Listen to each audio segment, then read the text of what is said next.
Welcome back to the deep dive. Today, we're really plunging into quite a complex situation involving IndusInd Bank. A prominent private bank facing some serious headwinds. Exactly. We're going to unpack the recent regulatory challenges, the bank's own response, basically try to cut through the noise. Get to the core of what's happening. Right. So let's get straight into it. Okay, first up, reports suggesting intensified regulatory scrutiny for IndusInd. The Ministry of Corporate Affairs, the MCA, apparently flagging potential corporate governance lapses. What's the story there? Yeah, well, what's key here is that this MCA attention seems to trace back to the bank's own disclosure in March 2025. They admitted then to accounting issues, specifically with internal foreign exchange derivative contracts. Right, I remember that. And these weren't new problems, some went back years. The reason given, weak internal controls. So the MCA launched what they call a suo motu inquiry. Meaning on their own initiative, nobody had to complain first. Precisely. And that initial probe has apparently turned up evidence pointing towards, well, possible violations of corporate governance rules and maybe even the Companies Act. And stakes here sound, well, pretty high. They are. The ministry is considering whether to escalate this maybe to its Directorate General of Investigations or even more seriously, to the SFIO, the Serious Fraud Investigation Office. Wow, SFIO involvement signals potentially criminal implications, doesn't it? It certainly can, yeah. Though it's important we mention, as of when this was reported, IndusInd hadn't actually received any official word from the MCA on this specific escalation. Okay, so it's a developing situation on that front. Definitely. But this twist just adds another layer because the bank was already, being looked at by the RBI, SEBI, the ICAI. This isn't happening in a vacuum. No, absolutely not. Let's talk about the direct financial hit from those first disclosures back in March. That really set things off. Oh, absolutely. That was the trigger. Yeah. The core controversy was those accounting discrepancies in the FX derivatives.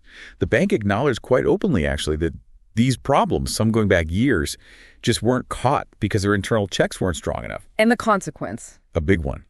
IndusInd had to restate its financials. They reduced their reported net worth by 1,979 crore rupees. Wow. How much is that in percentage terms? It works out to roughly 2.27% of their net assets as of December 2024. So not insignificant at all. And the market reaction must have been brutal. It was. The stock plunged, I think, nearly 27% in just one day's trading. Billions wiped off their market cap, just like that. Ouch. And interestingly, while the RBI did step in pretty quickly to affirm the bank was solvent, stable. Which is important reassurance. Very. Right. But they also publicly raised concerns about, and this is their phrase, serious weaknesses in governance and risk oversight. That's quite pointed language from the RBI. It really is. It shows the depth of their concern. Okay, so just when you think maybe the worst is contained with the derivatives issue, bam, another problem surfaces, this time related to their microfinance portfolio. That's right. Just weeks later, in May 2025, another admission. This time, misreporting rupees 674 crore, most of it, rupees 595 crore, was apparently misclassified under other assets, and another 79 crore was wrongly booked as interest income. So unsupported entries, essentially. Exactly. They reversed these in the fourth quarter of FY25. But the fact that a second major issue like this came out so soon after the first, that must have really shaken confidence in their controls. Oh, absolutely. It amplified the scrutiny intensely. Together, these two incidents just raised fundamental questions. How effective is their internal audit? What's the board actually overseeing? Where's the executive accountability? It really starts to look less like isolated mistakes and more like, systemic problems. That's certainly the concern the regulators seem to have. Right. So with all these regulators now circling RBI, SEBI, ICAI, MCA, how much is the focus shifting to the actual individuals, the leadership? And what are the immediate consequences we've seen? That's a really critical point, because this isn't just about the numbers anymore. It's about trust in the people running the bank. And what's fascinating is how each regulator is tackling a different angle. SEBI, for example, is looking into insider trading allegations. Against whom specifically? The reports mention former MD and CEO Sumat Kathpalia and Deputy CEO Arun Khurana. A forensic audit, apparently by Grant Thornton, suggested they sold shares worth crores while, allegedly, knowing about the derivative problems before they became public. Which, if proven, is a classic insider trading violation. Absolutely. And the fallout was quick.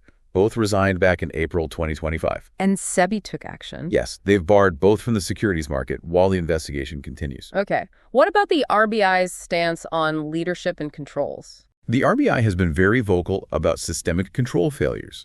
They use terms like deep-rooted control lapses in internal communication, stressing that compliance and risk frameworks urgently need an overhaul. No formal penalties from the RBI yet, but they're watching leadership changes very closely and are expected to revisit this whole thing in their next supervisory review. So the pressure is definitely on. And it's not just management, right? The auditors are under the microscope, too. Exactly.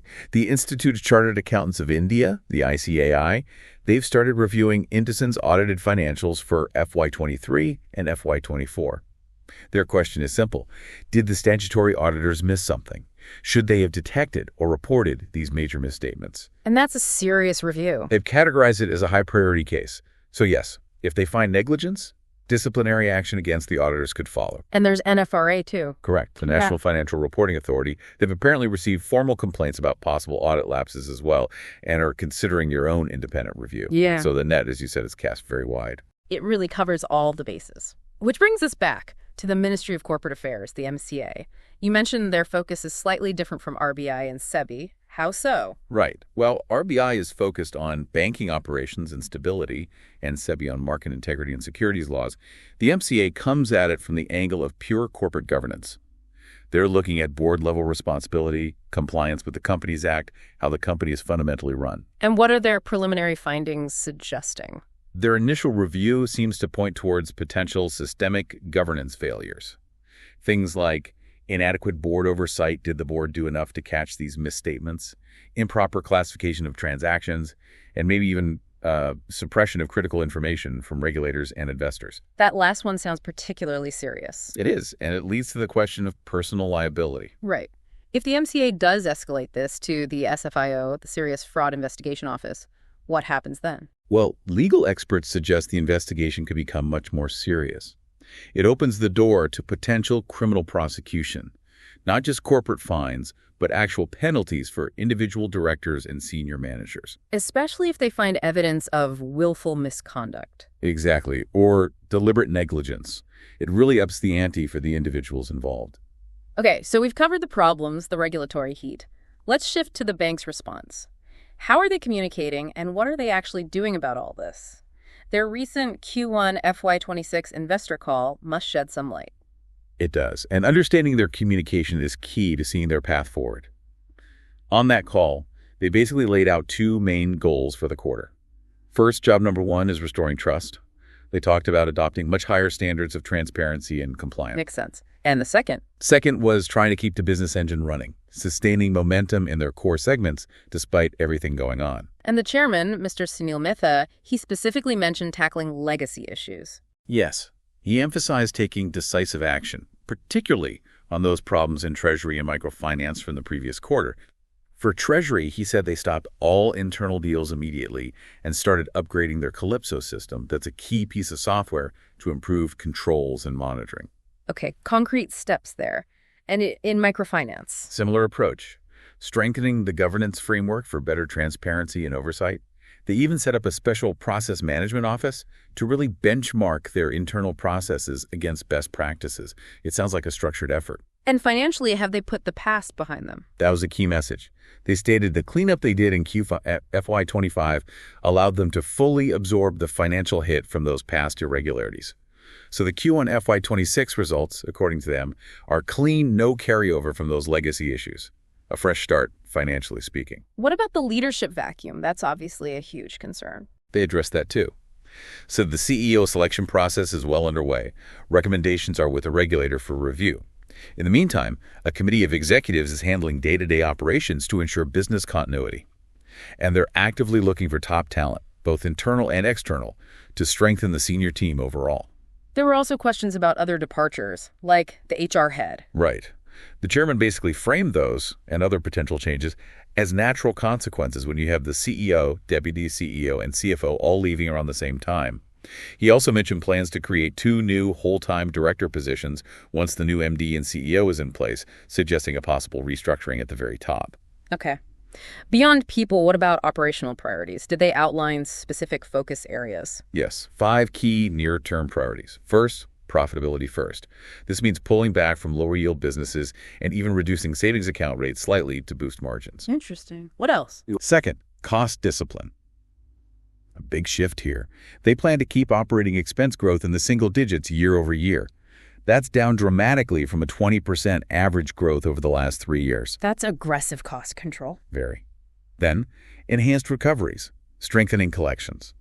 Fourth is a one IndusInd approach, trying to get different parts of the bank working together better, finding synergies. And the fifth? Stakeholder engagement.